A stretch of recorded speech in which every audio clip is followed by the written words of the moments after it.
Muito bem, estamos de volta com o Nosso Brasil. Gente, já as últimas informações sobre a tragédia lá no Rio Grande do Sul, na cidade de Santa Maria. Mais de 230 mortes já confirmadas, mas o número pode aumentar ainda mais. Isso porque outras 90 pessoas estão internadas, a maior parte em estado grave.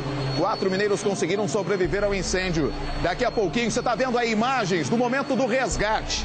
Não só corpo de bombeiros, como pessoas que passavam pela rua, pessoas que moram na cidade, pessoas que saíram da boate, todos desesperados, buscando a condição ideal para tirar as pessoas feridas. Olha, mais de 1000 pessoas dentro da boate, gente. 231 morreram. Outros que conseguiram sair numa boa de dentro da boate, conseguiram sair com tranquilidade no início. Outros que saíram pisoteados, outros que estão internados. Daqui a pouquinho, detalhes para você dentro de um minutinho aqui na tela da Band. Pois agora eu tenho um recado da Você Implantes. Dá só uma olhada. Chegou a hora de você lembrar que a saúde começa pela boca. Por isso, você precisa conhecer os profissionais da rede de clínicas da Você Implantes, porque são profissionais sérios, qualificados, os tratamentos são personalizados e o principal, material de alta qualidade, para diminuir o tempo do seu tratamento e garantir para você sorriso e mastigação perfeitos. Então, para você que usa dentadura, a carga imediata com 5 pinos vai deixar a dentadura totalmente fixa. Já para o paciente mais idoso, somente com 2 pinos eu faço a overdenture, que é uma dentadura de encaixe, pronto. Devolvo para você sua autoestima e o principal, que é a sua qualidade de vida. Só que esse primeiro passo só depende de você, então corre pro telefone, liga agora, aproveita que é um convite para você e para toda a sua família. Eu tenho certeza que eu só vou dar motivos para você sorrir. Então não perca tempo, ligue agora e agende uma avaliação. O telefone é fácil, é o 3003-2216, 3003-2216. Você Implantes, aqui você pode sorrir. Vamos falar agora do desabamento aqui na região do São Bento. Exclusivos, nossos repórteres conseguiram um vídeo inédito que mostra o exato momento em que o muro desabou em prédios de luxo na região centro-sul de BH. Os imóveis haviam sido interditados horas antes. Confira agora as imagens e a reportagem. Enche a tela. Moradores de prédios vizinhos gravaram o momento exato em que a estrutura de contenção de mais de 15 metros de altura veio abaixo e levou junto parte da quadra de futebol de um prédio ao lado.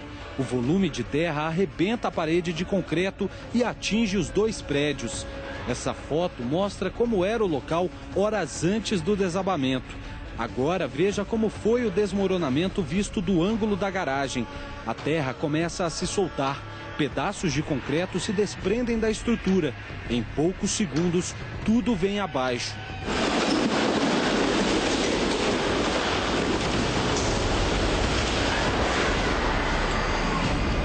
Moradores dos prédios atingidos também registraram o desabamento e os momentos de pânico de quem viu tudo de perto.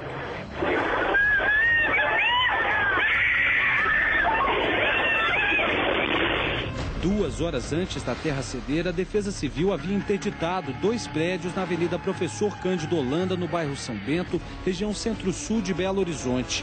Por causa do risco de desabamento, este edifício de 11 andares foi completamente evacuado. Neste outro condomínio vizinho, 28 moradores tiveram que deixar os imóveis. Só havia tempo para retirar alguns objetos pessoais. É um transtorno, querendo ou não, mas é natureza. Segundo o síndico de um dos prédios atingidos, as rachaduras na estrutura de contenção começaram a aparecer no final de semana, depois da forte chuva. Até ontem ninguém havia notado trinca, o barulho, a terra, nada caindo. A minha faxineira percebeu a situação hoje, me chamou e eu pedi ajuda da Defesa Civil. Com o desabamento, a porta da garagem foi arrancada do lugar pelo deslocamento de ar. Vidros foram estilhaçados. A Defesa Civil se reuniu com moradores para orientar sobre a interdição. O problema é que ainda há possibilidade de novos deslizamentos. Então é preferível a gente manter o isolamento e também tem que verificar qual foi o comprometimento daquele muro que encostou no prédio para as estruturas mais acima. Um perito contratado pelos condomínios interditados esteve no local para avaliar os estragos. Foi o problema que veio do prédio de cima, né, onde que teve um problema de vazamento. esse vazamento causou um peso, né, um excesso no maciço ali, como não teve a drenagem suficiente, começou a empurrar o muro, né, vai ter que jogar ele no chão. Eu vou além. Esse negócio aqui em Minas Gerais, de um prédio ser construído por cima do outro na nossa topografia, ocasiona isso. Você viu que uma infiltração, um problema num cano, num prédio, acabou ocasionando isso. Esse que é o problema. As nossas autoridades deixam construir, em qualquer morrinho se constrói prédio. Prédio de luxo, pesado, mesmo com grandes engenheiros. E a força da natureza? E a chuva? Acontece o que aconteceu. E aí 39 apartamentos interditados. Imprudência. Motorista bêbado a 170 km por hora provoca tragédia na BR-040. Ele invadiu a contramão, bateu em um carro e capotou. Uma mulher de 32 anos morreu na batida. No local foram encontradas várias latinhas de cerveja. De acordo com o relato de testemunhas, o motorista parecia não ter dimensão da tragédia. Outras 2 pessoas ficaram feridas e foram socorridas pelos bombeiros. Você está vendo aí imagens do momento do resgate de bombeiros depois desse acidente na 040. A pista estava escorregadia e todo cuidado era pouco. Passei na 040 2, 3 horas antes desse acidente. É impressionante, a pista escorregadia é o momento exato em que bombeiros tentam reanimar a senhora que ficou presa às ferragens. Olha só, e agora o possível causador de tudo isso, o motorista que estava embriagado. Agora a gente fala da tragédia lá na boate em Santa Maria. Até agora são 231 mortes confirmadas. Os corpos das vítimas foram levados para o ginásio municipal de Santa Maria. Familiares e amigos formaram uma enorme fila para cumprir a obrigação mais triste que possa ser imposta a um pai ou uma mãe. Reconhecer e identificar o filho morto. Acompanhe só a reportagem. Enche a tela. Não é possível traduzir em palavras a dor, a angústia e o desespero. Uma fila gigantesca se formou no entorno do Centro Desportivo Municipal em Santa Maria. Eram parentes e amigos que esperavam a vez para reconhecer as vítimas. Muitos estavam sem nenhum documento de identificação. Os corpos foram trazidos para cá porque o IML da cidade não tem capacidade para abrigá-los. Mais de 200 vidas se perderam na maior tragédia da história do Rio Grande do Sul. A maioria jovens universitários, como os filhos de Dona Eloí, que veio como voluntária auxiliar os familiares. Na minha profissão e também como pessoa, como ser humano, eu acho que nesse momento eu preciso, eu quero ajudar. O reconhecimento das vítimas é feito dentro daquele pavilhão. No início da tarde, a presidente Dilma Rousseff esteve aqui e conversou com familiares. Muito abalada, Dilma saiu sem falar com a imprensa. Ela estava muito preocupada com o local onde os familiares estavam, com o atendimento psicológico, com a agilidade dos técnicos, dos peritos da polícia na identificação das vítimas. Os mais de 100 feridos na tragédia foram levados para hospitais do interior do estado e de Porto Alegre. A maioria com queimaduras e intoxicação pela fumaça. A Prefeitura de Santa Maria ainda está recrutando voluntários para ajudar no atendimento aos feridos, principalmente médicos e enfermeiros. Foi montado pela Secretaria Municipal de Saúde, a partir de hoje, 2 prontos atendimentos, onde as pessoas, caso venham evoluir, hoje, amanhã, a partir dos próximos dias, no quadro de tosse, falta de ar, devem procurar imediatamente esse pronto atendimento. E olha só, daqui a pouquinho eu vou conversar com familiares de mineiros que sobreviveram a essa tragédia. Aqui comigo, no estúdio, nós já temos a presença do Tenente Vitor Leite, do Corpo de Bombeiros, também a da doutora Valéria Maria Augusto e do advogado doutor Antônio Carlos Teodoro, que é advogado do caso do Canecão aqui de Belo Horizonte, que pegou fogo em 2001. Eles estão aqui presentes no nosso estúdio e daqui a pouquinho a gente vai debater sobre essa tragédia lá do Rio Grande do Sul. Agora você viu o desespero de todos nas imagens? Olha só, aconteceu 2h30 da madrugada. O desespero de todos que conseguiram sair desta boate para tentar salvar um colega, um ente querido, a pessoa que estava lá, porque praticamente todo mundo em Santa Maria conhecia todo mundo.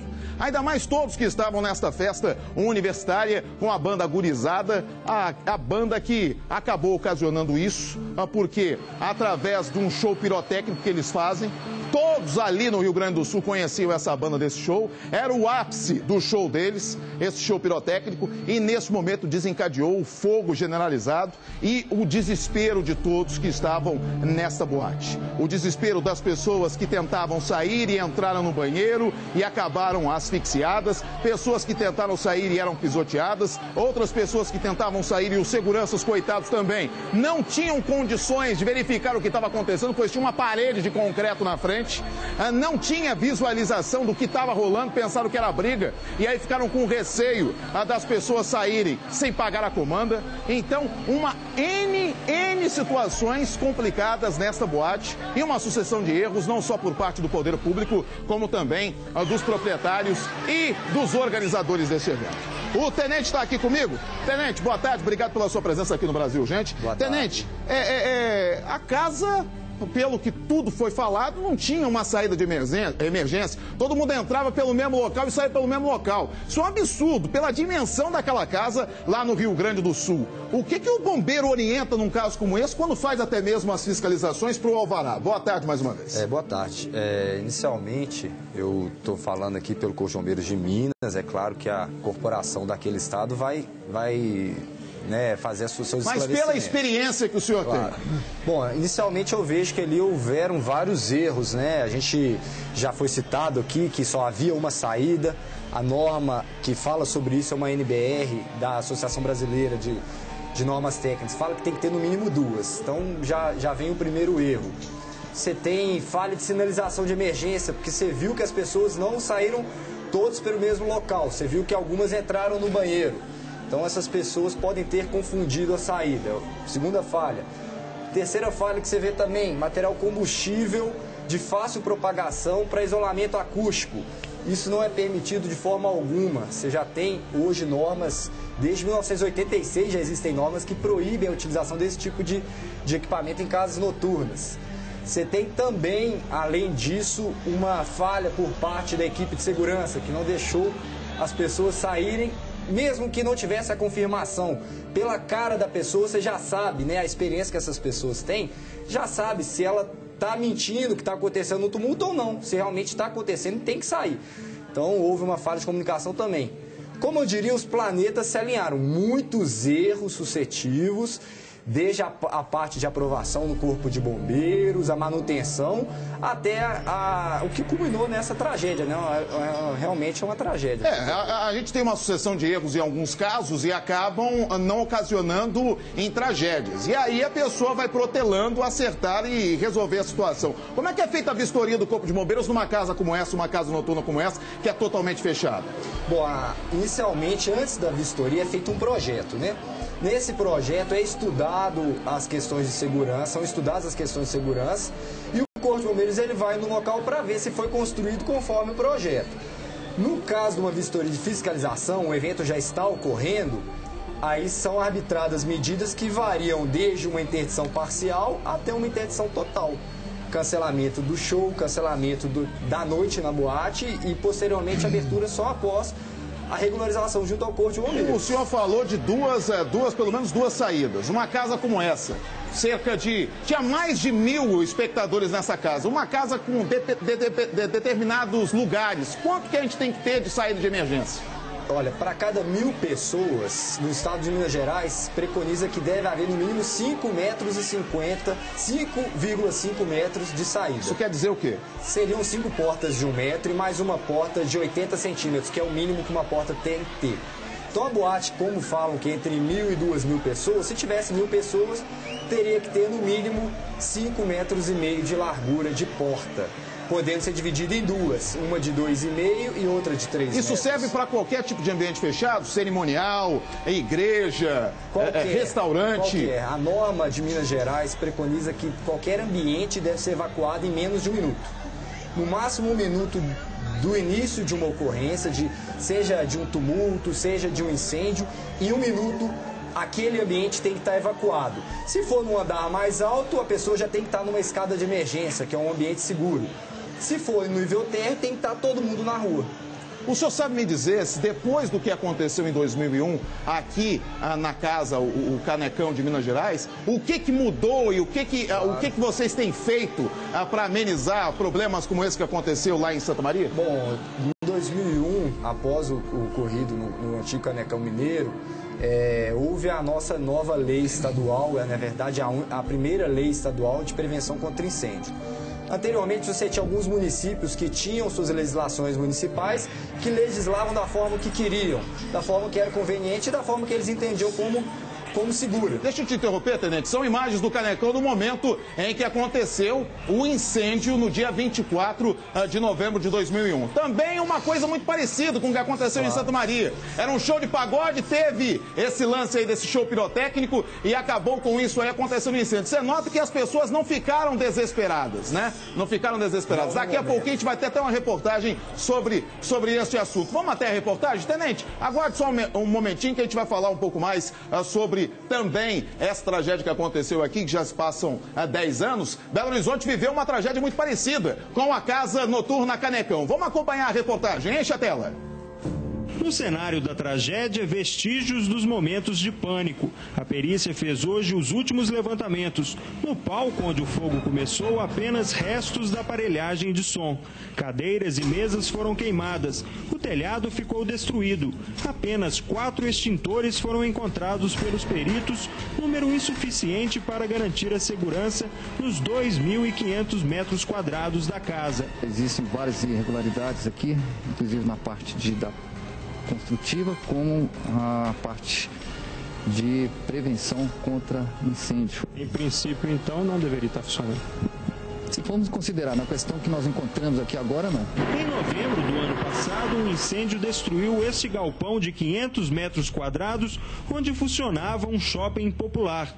Apesar de ter o alvará da prefeitura, o local também não possuía qualquer dispositivo de prevenção contra incêndios. O risco de novas tragédias preocupa o Ministério Público, que pretende abrir inquérito por homicídio culposo contra os proprietários do Canecão Mineiro e a Prefeitura de Belo Horizonte. Se nós passarmos um pente fino, nós vamos encontrar várias situações parecidas como essa.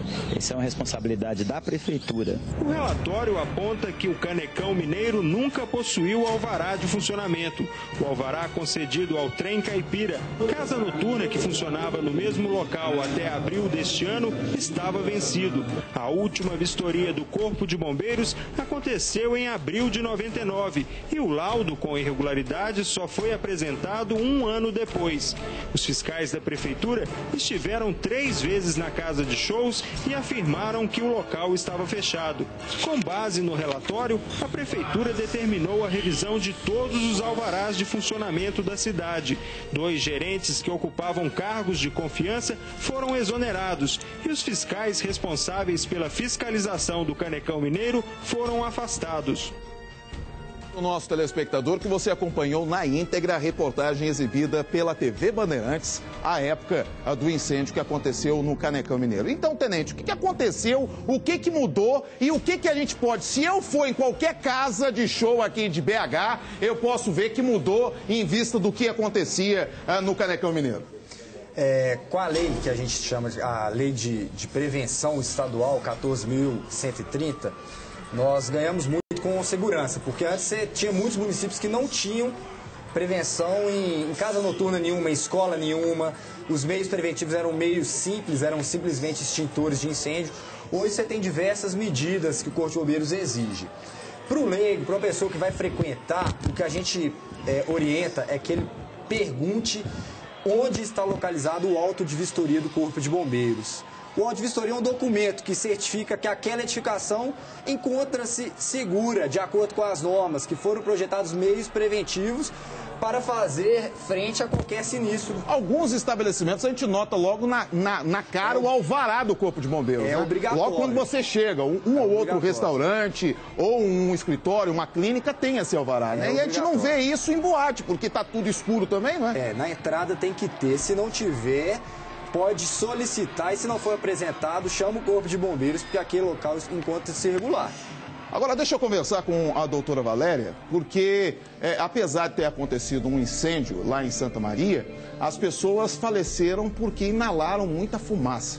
Doutora, obrigado pela sua participação aqui no Nosso Brasil Urgente. Me explique como que a pessoa acaba, em poucos minutos, perdendo a consciência e acaba falecendo numa tragédia como essa. A inalação de uma fumaça tóxica, ela substitui o ar que a pessoa deveria respirar. Quer dizer, a gente deveria respirar um ar com 21% de oxigênio e esse oxigênio é substituído pela poeira tóxica. De forma que essa substância impede a entrada do oxigênio que atravessaria os alvéolos e chegaria no pulmão. Assim sendo, quer dizer, essas pessoas rapidamente entram no estado que a gente chama de hipoxemia e também de hipercapnia, porque elas não eliminam o CO2 adequadamente. Tanto a hipoxemia, que é a baixa do oxigênio no sangue, quanto a hipercapnia, que é a elevação do CO2 no sangue, elas deprimem o sistema nervoso central. Então, elas levam à perda de consciência. E também a gente tem o caso de pessoas, essas pessoas que estavam tentando resgatar outras pessoas, inalaram também muita fumaça. E muitas delas estão agora sentindo uns problemas e indo até os médicos. Foi até o que o ministro da Saúde, o Padilha, falou. Muita gente que acabou inalando também essa fumaça tóxica, eles acabam agora sentindo esse mal, não é mesmo, doutor? Sim. E também alguns sobreviventes, né, que sobreviveram da tragédia e alguns que ajudaram, né, eles acabaram inalando uma poeira tóxica em alta temperatura. A temperatura também contribui, isso pode não ter sido suficiente para uma asfixia, mas é suficiente para lesar o revestimento tanto das vias aéreas quanto do alvéolo. Então isso pode causar aí dentro de 12 a 72 horas, um quadro clínico que a gente chama de pneumonite química ou enfim, uma síndrome de angústia respiratória. O fato é que essas pessoas podem desenvolver ainda em algumas horas um quadro pulmonar secundário, tanto a inalação do gás tóxico quanto a inalação de um ar em altas temperaturas. E a bebida alcoólica? Muitos jovens e todo mundo lá, a grande maioria, estava bebendo alguma coisa. A bebida alcoólica pode ainda contribuir para um agravante maior num caso como esse? Olha, o papel da bebida alcoólica num caso como esse, eu acredito que tenha sido talvez de diminuir a rapidez de percepção da situação. As pessoas estão eufóricas, estão alegres, não imaginam nunca que aquilo vai acontecer, não estão alertas para aquilo e estão um pouco altas. Então, nesse aspecto, poderia contribuir. Até que se houvesse alguém particularmente deprimido por álcool, ele podia estar, às vezes, sem condição de correr, outras coisas assim, mas afora isso, para a lesão decorrente da inalação de poeira em si, não. A doutora continua com a gente, daqui a pouquinho vou fazer outros questionamentos à doutora. E nossa equipe de reportagem conversou com a empresária Marlúcia Fernandes, que é mãe do mineiro de 22 anos, Túlio Fernandes, que estava na boate. Conseguiu sair com vida da boate. Vamos acompanhar o que ela tem a dizer. Enche a tela. Foi só fazer um estágio lá agora esse mês. De odonto mesmo, ele está numa clínica, porque eles têm que fazer algumas horas de estágio, entendeu? Para formar. Aí ele foi fazer essas horas de estágio lá. E eu só fiquei sabendo ontem de manhã que o amigo dele ligou para avisar que ele estava no hospital, mas que já estava bem, e eu fiquei muito apavorada, mas logo eu consegui falar com ele, né? Ele está hospitalizado ainda, mas está bem, está fazendo inalação, nebulização, porque ele ingeriu bastante fumaça. Mas, tirando isso, está tudo bem com ele. Ele não teve nenhum arranhão, graças a Deus. O que ele falou foi o que o pessoal está falando mesmo. Ele estava na parte superior. Eu sei que ele teve que descer uma escada, não sei muito bem como foi. Ele teve que... Aí eles viram que tinha soltado alguma coisa, tipo um fogo de artifício, alguma coisa, e pegou lá no isopor, naquela parte da acústica lá, e começou a pegar fogo, e eles, na hora, viram que tinha que sair correndo, só que aí já veio um ar muito quente, escureceu tudo, não tinha como sair, e ele foi saindo, quando ele viu que eu estava lá fora. Não tem muita explicação para dar, sabe? Tem duas moças que trabalham com ele, que já trabalham lá, né, que estão em coma induzido, uma delas não está muito bem, não. Foi a pura mão de Deus que tirou meu filho de lá. Quem tem que pedir agora é pelos outros, né? Você que está chegando agora à tela da Band, este foi o relato da dona Marlúcia, que é a mãe do Túlio, que é um mineiro que faz odonto em Varginha, mas estava fazendo estágio em Santa Maria no seu período de férias. Foi a essa boate, foi curtir a noite e conseguiu sair com vida. Agora está fazendo nebulização, pois ele inalou muita fumaça. Nós estamos com uma cobertura especial da Band e da Band Minas, com o Brasil Urgente Minas, falando sobre a tragédia de Santa Maria. É uma cobertura que começou às 4h30 da tarde. Ô, doutora, esse rapaz, ele conseguiu sair com vida, inalou, acabou inalando muita fumaça, está fazendo nebulização agora. E foi o que a senhora falou, né? As pessoas, mesmo pessoas que estavam lá ajudando e pessoas que saíram com vida, muitas delas vão ter que ter alguns dias de observação por causa de ter inalado tanta fumaça assim.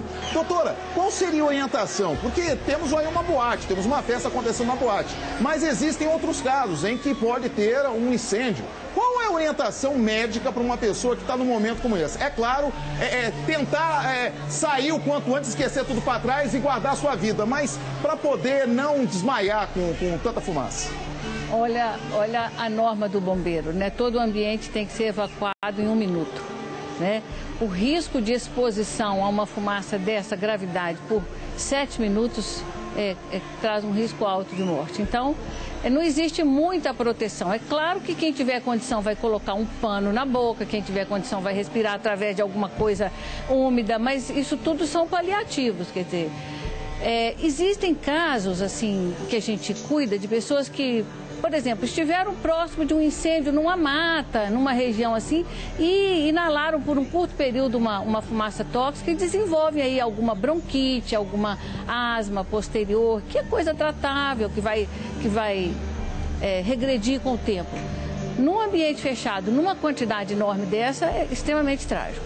Algo também que foi, apesar de poucas pessoas terem morrido nessa tragédia, por causa do incêndio em si, queimadas, muitos colegas da senhora, em coberturas aí de outras emissoras, na internet, no rádio, falavam, doutora, da questão da queimadura interna da via aérea. A senhora pode falar um pouco mais sobre isso? A queimadura da via aérea pode ter acontecido em várias dessas pessoas que, inclusive, estão vivas. Por quê? A inalação do ar quente, não é? Ela provoca queimadura, uma queimadura de 1º grau, como aconteceria na pele. Só que isso acontece no revestimento interno da traqueia e dos brônquios. Isso vai levar a uma inflamação, uma resposta inflamatória, um desfolhamento, certo? Uma produção de secreção, uma umidificação. Isso vai levar a diferentes graus de resposta inflamatória, com diferentes graus de consequência. Pode não passar de uma crise de bronquite, como graças a Deus parece estar acontecendo com esse garoto lá que está fazendo inalações e está bem, tá certo? Pode se tornar um quadro que em 48, 72 horas leve à ventilação mecânica. Além do Túlio, né? Eu vou chamar agora a reportagem sobre o governador do Rio Grande do Sul, mas além do Túlio, tivemos ainda mais alguns mineiros lá que estão sendo atendidos. A Ludmila, que é uma jovem, ela está na UTI, o estado dela não é bom. Temos o dentista Lucas, que ele foi liberado, mas pode também ter esse problema, como a doutora falou, das vias aéreas, vias respiratórias. O Alisson também, que é um dentista de Minas Gerais, mas que mora há um bom tempo já em Uruguaiana. Eu estou aqui nesta cobertura especial da Band Minas, com o tenente Vitor Leite do Corpo de Bombeiros, com o doutor advogado Antônio Carlos Teodoro, que vai falar daqui a pouquinho com a gente sobre as responsabilidades e também ele vai falar sobre o Canecão Mineiro, aquilo que aconteceu em 2001 aqui em BH. E eu estou com a doutora Valéria Maria Augusto falando das questões médicas quanto a este incêndio lá em Santa Maria, no Rio Grande do Sul. O governador do estado do Rio Grande do Sul, Tarso Genro, disse que as causas do incêndio na boate estão sendo investigadas com rigor, mas que no momento as ações do governo estão concentradas em atender as famílias das vítimas e também os sobreviventes. Veja só, enche a tela. Os helicópteros da Força Aérea Brasileira começaram a pousar no Parque da Redenção em Porto Alegre no início da tarde. Uma pista de pouso foi improvisada em uma quadra de esportes. Os feridos eram levados em ambulâncias para pelo menos 4 hospitais da capital gaúcha. O aeroporto Salgado Filho também recebeu vítimas do incêndio na boate de Santa Maria, que fica na região central do Rio Grande do Sul. Na rodoviária, um grupo de voluntários embarcou para Santa Maria para ajudar no socorro. Eu morei em Santa Maria por 5 anos, foi onde eu me formei. E eu acho que eu devo muito àquela cidade. Fiquei com muito receio de encontrar pessoas conhecidas, amigos, parentes. Este homem acompanhou os voluntários. Ele perdeu a prima no incêndio e embarcou para prestar apoio à família. Foi identificado o corpo hoje à tarde e agora estou indo para lá, todos os parentes para o velório. Este voluntário aguardava outro veículo para embarcar. Tomei conhecimento hoje pela manhã. Ele estava tentando deslocamento. O governador do Rio Grande do Sul, Tarso Genro, disse que já recebeu solidariedade de outros governadores. Ele apontou ainda que as ações estão concentradas em prestar solidariedade às famílias e iniciar a apuração das causas do incêndio. Hoje, inclusive, já vai ser ouvido o dono da boate, né? E certamente, para se eximir de responsabilidade, ele vai ter que apresentar todos os documentos necessários ao funcionamento da boate, né? Que tem todo um percurso legal, né, para que possa funcionar. E isso o inquérito é que tem que verificar. Tarso disse ainda que a Força Nacional não foi acionada. O governador ficou sabendo do incêndio ainda na madrugada, quando recebeu uma ligação do secretário estadual de Segurança. E a presidente Dilma Rousseff interrompeu a agenda que tinha no Chile e se emocionou ao falar da tragédia. Veja só, enche a tela. Eu não vou continuar a reunião por razões também muito claras diante do público. Quem precisa de mim hoje é o povo brasileiro a acreditar. E eu pedi a todos os meus ministros que possam contribuir para minorar as consequências dessa tragédia para estarem lá em Santa Maria. E eu vou estar também. Eu falei com o prefeito, com o governador, a ministra Maria do Rosário também está lá, o ministro Padilha está indo e há uma mobilização de recursos para que a gente possa fazer não só o resgate dos corpos, que é o apoio que nós podemos dar às famílias nessa hora, e também eu acho um tratamento muito rápido e muito eficiente para os serviços. O Rio Grande do Sul tem isso ali naquela questão de saúde, mas também nós deslocaremos tudo que for necessário. Lá tem uma grande base da aeronáutica e também o Brigadeiro Saito já mobilizou o que pode para dar apoio lá naquelas circunstâncias. Eu queria dizer também para a população do nosso país e para a população de Santa Maria o quanto, nesse momento de tristeza, nós estamos juntos e necessariamente iremos superar, mantendo a tristeza. É isso. Obrigado. Você acompanhou a fala emocionada da presidente Dilma Rousseff ainda no Chile antes de embarcar para Santa Maria. Ela fez isso ontem mesmo e à tarde estava com parentes das vítimas, abraçando e dando conforto a cada uma delas lá no ginásio de esportes, onde as famílias estavam reconhecendo as vítimas. A gente volta a relembrar agora a tragédia do Canecão Mineiro. Sobreviventes também disseram que os seguranças tentaram impedir a saída das pessoas e havia a presença de menores na festa, assim como o que estava acontecendo lá em Santa Maria, no Rio Grande do Sul. Enche a tela. Cristiane é uma das vítimas que prestaram depoimento. Ela queimou o rosto e os braços e disse que os seguranças tentaram impedir a saída do público durante o incêndio. A gente procurando sair, os seguranças fecharam a porta para não deixar ninguém sair. Este menor de 14 anos também declarou que ninguém pediu documentos para verificar a idade dele. A polícia acredita que pelo menos 30% do público que estava na casa de shows eram menores. Porque lá para mim é um tipo assim boate. Eu acho que uma criança de 14 anos não poderia entrar num negócio desse, né? Os proprietários da casa garantem que 2 alvarás concedidos por uma juíza permitiam a entrada de pessoas menores de 18 18 anos. A gente deve ter feito um estudo e dentro da legalidade. Eu não imagino uma juíza fornecer alvará ilegal. O Corpo de Bombeiros divulgou em nota que o local apresentava condições diferentes. Possuía janelas, extintores e não havia revestimento acústico. O major reformado da PM, Raul Ferreira Lima, de 56 anos, ficou 4 dias internado. Ele entrou na casa de shows para buscar a filha Nádila. Pouco depois começou o incêndio. Nádila conseguiu sair sem ferimentos. O pai demorou mais tempo no local e se intoxicou com a fumaça. Eu só sei que no momento que começou a pegar o fogo eu vi. Aí eu peguei minha bolsa, peguei minha amiga e a gente saiu. Claro, no meio da multidão também. Aí eu acho que nesse meio tempo meu pai estava lá dentro. Destruiu minha família e deve ter destruído várias outras. Eu pretendo entrar na justiça contra o dono da casa. Então você pôde acompanhar mais uma reportagem à época do incidente, do acidente, da tragédia que aconteceu aqui em Minas Gerais. Você vê que 10 anos depois acontece no Rio Grande do Sul com proporções ainda maiores, numa casa lá do Rio Grande do Sul, uma casa badalada lá de Santa Maria e ainda por cima uma casa luxo. É casa luxo, mas não tinha saída. E aconteceu o incêndio e aconteceu essa tragédia. O advogado das vítimas do Canecão Mineiro, o doutor Antônio Carlos Teodoro, está aqui no nosso estúdio, participa com a gente desta cobertura especial da Band. E eu gostaria de saber do senhor, doutor, a quantas anda o processo e a situação do Canecão Mineiro? Boa tarde. Boa tarde. Primeiramente, obrigado mais uma vez, de estar aqui na Band.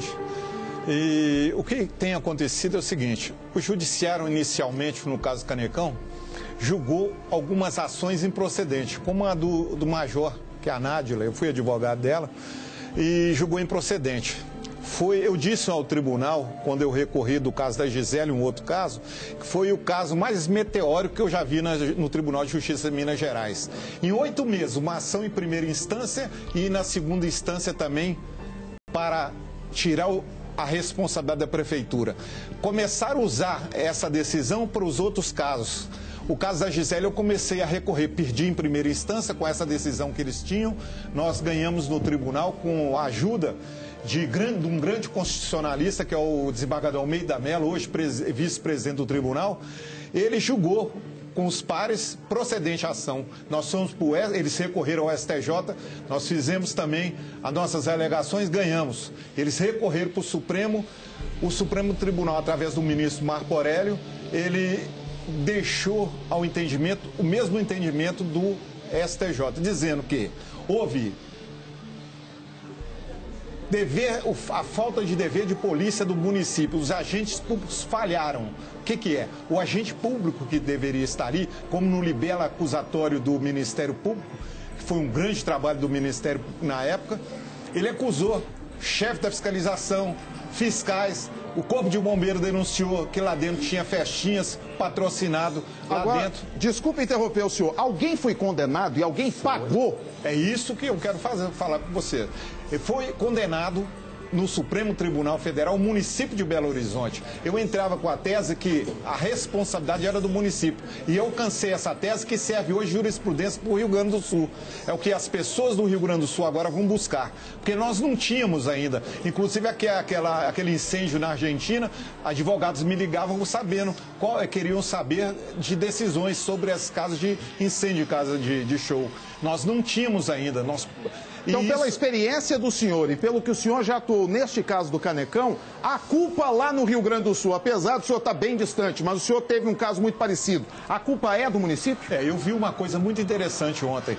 Na televisão, não foi eu vi, assisti, tem documentação que hoje está da imprensa divulgando. O próprio coronel do Corpo de Bombeiros, ele disse uma coisa que é absurdo. Ele disse que sabia que tinha falta de alvará. O STJ disse que a falta de alvará deverá ser interditada a casa. E ele deveria agir como fiscal da lei. Ele tem o direito e o dever de prender aquela pessoa que como o tenente está aqui, se o tenente vê um absurdo desse, ele tem a obrigação de ir lá e fechar a casa. E prender, inclusive, os donos da casa se desacatarem a ele, que é o agente público. Eles têm o dever de acatar uma ordem de um representante da lei. E o coronel não fez isso. Então eu digo a você, com a decisão do Supremo, o Tribunal Tribunal do Rio Grande do Sul tem dado exemplo. Ele, como foi o caso de dirigir embriagado, saiu de lá do Tribunal do Rio Grande do Sul. Eles agora têm a decisão na mão deles para condenar os agentes públicos a crime doloso, que eles... Grandes juristas estão dizendo, não, ali é uma culpa comum que vai ocorrer ali. Não, não é comum, é um dolo eventual. O que é? Ele tinha todas as ferramentas para que aquelas 230 e poucas pessoas jovens não morressem. Eles deixaram que aquilo ali ocorresse. Obrigado, doutor. E é uma coisa que acontece muito em interior. Eu sou de um outro estado, em que nesse outro estado, o estado do Espírito Santo, no interior, eu não conheço o interior de Minas, mas no interior o prefeito segura as ondas de casa, de boate, vê com bombeiro, vê com polícia. É um problema tremendo e pode ter isso ocasionado essa tragédia também em Santa Maria, no Rio Grande do Sul. Olha só, já estão confirmadas mais de 230 mortes dessa tragédia lá de Santa Maria. O Eloy Oliveira está com a gente, traz as informações, as últimas informações do caso. Boa tarde, Eloy. Boa tarde, Amaro. Boa tarde a todos. Olha, essa tragédia lá no Rio Grande do Sul. Agora há pouco, um dos donos da Boate Kiss se apresentou à polícia, à Delegacia Regional de Santa Maria. A pessoa foi identificada, o proprietário foi identificado como Mauro Hoffman. De acordo com o chefe da polícia lá de Santa Maria, o delegado Ranolfo Vieira, ele estava desaparecido desde domingo, mas compareceu espontaneamente à delegacia e teve a prisão temporária dele decretada. Ele, portanto, se junta aos outros 3 que foram presos hoje pela manhã. Eram 2 integrantes aí da banda que participava do show lá em Santa Maria, a Gurizada Fandangueira, que era a banda que fazia o show dentro da Boate Kiss, e também um outro proprietário da Boate Kiss que foi preso, foi localizado em um hospital na cidade de Cruz Alta, que é uma cidade próxima à cidade de Santa Maria. Ele estava internado lá e foi localizado por policiais e preso também. Além disso, Amaro, outras informações que chegam lá do Rio Grande do Sul dão conta de que 8 militares do Exército estão entre os mortos aí, entre as vítimas, isso segundo a 3ª Divisão do Exército lá de Santa Maria, no Rio Grande do Sul. Esses 8 militares, eles participavam do resgate das vítimas durante o incêndio, mas acabaram falecendo e se juntando aí aos 231 mortos nessa tragédia que abalou o Rio Grande do Sul e o Brasil também, Amaro. Obrigado, Eloy. Trazendo as últimas informações aí acerca da tragédia no Rio Grande do Sul. Ô, tenente, já que o Eloy falou dessa questão de homens do Exército que estavam auxiliando até no resgate, eu tive, pelo menos um relato, eu li alguma coisa que um rapaz do Exército parece que estava na boate ou estava tentando resgatar algumas pessoas, resgatou 2 pessoas, mas acabou morrendo. É um momento como esse de tensão até mesmo para homens do Corpo de Bombeiros e as pessoas ali voluntários. Naquele momento de tensão, 2 e pouco, 3 horas da madrugada, com tudo queimando, não, tenente? São pessoas que devem ser reconhecidas como heróis, né? Elas muitas das vezes não têm treinamento para isso. São pessoas que agem de boa fé ali e conseguem tirar pessoas, de repente, dando até a vida, como esse caso que você está relatando, né?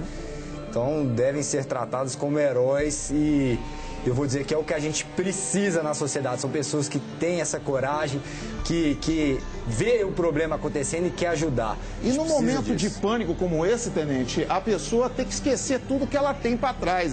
Só se for para ajudar uma outra pessoa no resgate, porque o rapaz da banda, o sanfoneiro, morreu porque ele queria salvar a sanfona dele. No meio daquele tumulto. É bem complicado, né? Você colocar a sua vida em risco, né, por um bem material. Então, às vezes tem alguma coisa emocional também que ele tinha com a sanfona, foi a primeira sanfona, a gente não sabe. Mas eu vejo por um lado positivo. Apesar de não ter sido da melhor maneira, pessoas entraram sem máscaras, queimaram vias aéreas, algumas podem ter morrido, como foi o caso do Major lá no Canecão Mineiro. Ele entrou para tirar a sua filha, mas quando ele não ficou sabendo, mas a filha já tinha saído. Mas foi uma atitude heróica e eu acho que, assim, enquanto o Corpo de Bombeiros não assume a situação, a gente precisa dessas pessoas que tentaram apagar, né? A gente viu, nesse caso do Canecão Mineiro, pegaram o extintor não deu conta, mas tentaram, né? No caso do Rio Grande do Sul, parece que o extintor não funcionou. Agora, os organizadores, a primeira coisa que eles têm que fazer é evacuar imediatamente. qualquer princípio de incêndio, pelo local ser fechado, vai gerar uma fumaça enorme, porque a fumaça não vai se dissipar. Então o primeiro sinal de fumaça tinha que evacuar todo mundo. E aí depois o Corpo de Bombeiros faria as operações de realmente combate às chamas, verificar se tem alguém que ficou para trás ou não. Muito obrigado, Tenente. A gente segue com essa programação especial aqui da Band Minas, aqui do Nosso Brasil Urgente. E o pai do jovem Alisson, mais um mineiro que sobreviveu à tragédia, relatou para nós os momentos de terror que o filho viveu. Acompanhe só, enche a tela.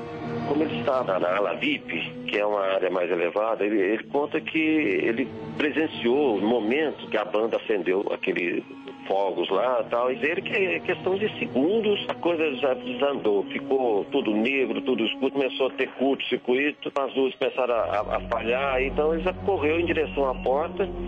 E a preocupação deles no momento eram as meninas que estavam no banheiro, que ele conseguiu, junto com o Lucas e os rapazes que estavam com eles, ir em direção à porta, conseguiram sair rápido. Tanto é que eles não tiveram maiores problemas, mas as meninas é que sim, que ficaram presas lá dentro do banheiro, né? Então você ouviu aí, pôde ouvir o pai do Alisson. O Alisson, como eu falei, relatei para vocês, ele é daqui de Minas Gerais, mas mora há 4 anos em Uruguaiana. Estava com um casal também de Minas Gerais, um dentista e uma outra estudante, a Ludmila, que acho que o pai até relatou aí nesse audiofone, falando que ela, no momento de desespero, acabou indo para o banheiro, achando que o banheiro seria o local de fuga, a rota de fuga, mas ela conseguiu ainda ser resgatada. Doutor, o doutor Antônio Carlos Teodoro, comigo aqui. Doutor, eu vi alguns colegas do senhor pela televisão ontem falando que leis existem demais aqui no Brasil. O grande problema é a fiscalização. Tem lei até para isso, como até o Corpo de Bombeiros já falou perante aqui, como o tenente já falou no início do programa. Por que é tão difícil fiscalizar no Brasil uma casa noturna como essa e acontecer uma tragédia como essa? Eu às vezes pago pelo que eu falo, muito, né?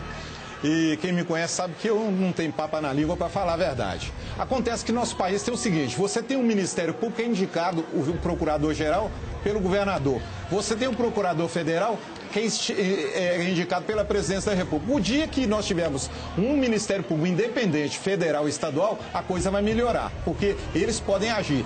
Você tem um local um país onde um delegado de polícia começa a apurar as coisas, o telefone toca, se ele mexer muito, ele é transferido dali. Mesma coisa um coronel. Se você pegar, o coronel começa a tomar uma pressão maior. Lei existe, é só por gente para fiscalizar. É isso que eu falava anteriormente, né? Existe muito isso, chega uma força política ou do judiciário e fala assim, ei, segura as ondas aí um pouquinho, a gente está mexendo com gente minha e acabam tragédias acontecendo como essa. Olha, atenção, a informação que chega da nossa produção agora, a boate possuía câmeras de vídeo monitoramento, mas o computador aonde tinham essas imagens sumiu, desapareceu.